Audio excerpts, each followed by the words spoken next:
Well, most of the guys that I've worked with, their attitude was like, "You'll be fine," you know. Ridley and Ron Howard, like, you know what you're doing, sort of thing. So that was funny. But the best advice I got came from two people that I've never been on a set with as directors. Ben Stiller said to me,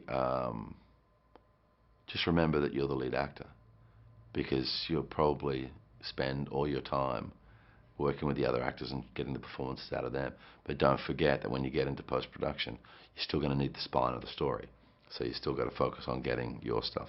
But the other wonderful piece of advice came from Eli Roth, who directs horror films that I just can't watch, but I love him as a guy. He's a great guy. And he said to me, it's actually not the 43 years in front of a camera. It's not the 25 years of doing lead roles in feature films. The thing that will really help you understand this job better is the fact that you're a dad. And that came up over and over again, where, you know, I mean, the wonderful thing that you realize at the beginning in pre-production is it's your opportunity to bring together all of these great hearts and minds, you know, on this sort of cultural adventure, you know.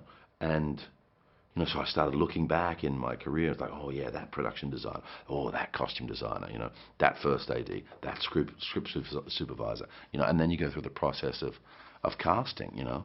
But what you have to remember, and it's quite often on film sets, you know, if there is a problem, it's a problem of communication, you know. And so you're going to get 10,000 questions a day. You've got to answer those questions, but you've got to answer them in such a way that the creative soul that you've brought onto the job, who's there to serve the narrative the same way that you are, that they feel like they're making a contribution, you know. So you have to create an energy around you that everybody knows they're allowed to be at their best.